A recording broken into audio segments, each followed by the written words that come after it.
எல்லாருக்கும் வணக்கம். கடலுக்குள்ள மூழ்கி போன ஒரு முழு கண்டத்தை பத்தி நீங்க எப்போவாவது யோசிச்சு பார்த்திருக்கீங்களா? வாங்க, இன்னைக்கு நாம அப்படிப்பட்ட ஒரு மர்மமான காலத்தால புதைஞ்சு போன ஒரு உலகத்தை பத்தி தான் விரிவா பார்க்க போறோம். இது நிஜமா இருக்குமா இல்ல வெறும் கட்டுக்கதையா?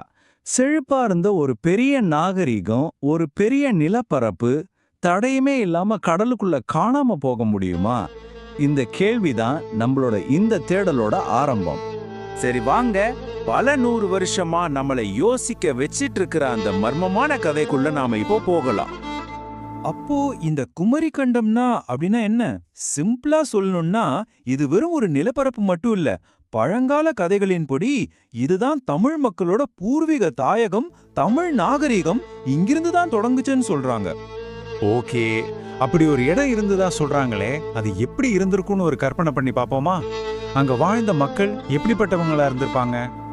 நம்ம இந்திய பெருங்கடல்ல ரொம்பவே பறந்து விரிஞ்ச ஒரு நிலப்பரப்பு. அங்கதான் உலகத்திலேயே முதல் முறையா ஒரு இலக்கிய கழகம், அதாவது நம்ம முதல் தமிழ்ச்சங்கம் ஆரம்பிச்சதா சொல்றாங்க.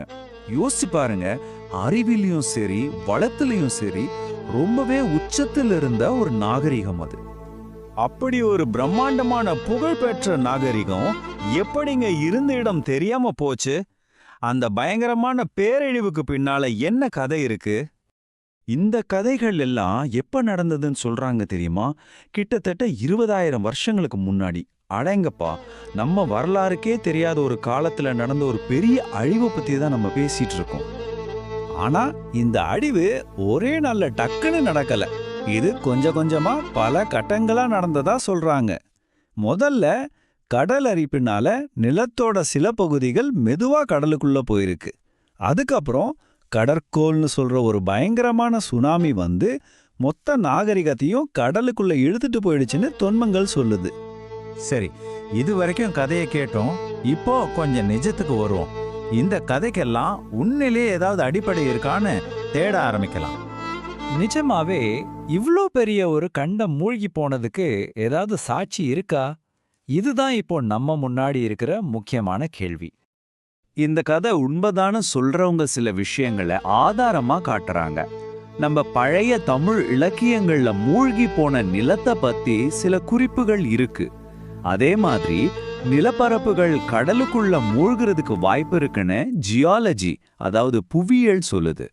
இதையெல்லாம் தாண்டி நம்ம தாத்தா பாட்டி காலத்திலிருந்து வாய்மொழியா சொல்லப்பட்டு வர்ற கதைகளும் இருக்கு. இப்போ நாம ஒரு முக்கியமான கட்டத்துக்கு வந்திருக்கோம். இந்த குமரி கண்டம்ன்றது உண்மையிலே நடந்த ஒரு வரலாறா, இல்ல நம்ம கலாச்சாரத்தோட நினைவுகள்ல வாழ்ந்துட்டு இருக்கிற ஒரு சக்தி வாய்ந்த தொன்ம கதையா? இதுல 2 விதமான கருத்துக்கள் இருக்கு. ஒரு பக்கம் இது நிஜமாவே தமிழ் நாகரிகத்தோட தாய் நிலம் ஒரு பெரிய வெள்ளத்துல அழிஞ்சு போச்சுன்னு சொல்றாங்க. இன்னொரு பக்கம் இது ஒரு குறியீடா இருக்கலாம்னு சொல்றாங்க. அதாவது பல வருஷங்களா அப்பப்போ நடந்த சின்ன சின்ன கடற்கோள்களோட ஒட்டுமொத்த நினைவா இருக்கலாம், அல்லது ஒரு இனத்தோட தோட்டத்தை விளக்குற ஒரு அடையாள கதையா இருக்கலாம்.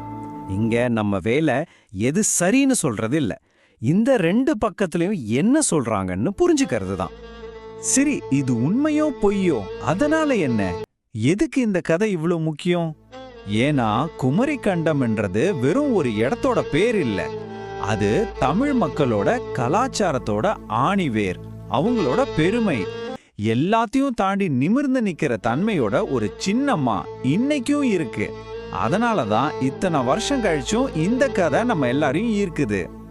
யோசிச்சு பாருங்களேன், குமரிக்கண்டம் மாதிரியே இன்னும் எத்தனை ரகசியங்கள், எத்தனை மூழ்கி போன கதைகள் இந்த பெரிய கடலுக்கு அதின்னு நமக்காக காத்துக்கிட்டு இருக்கோம்.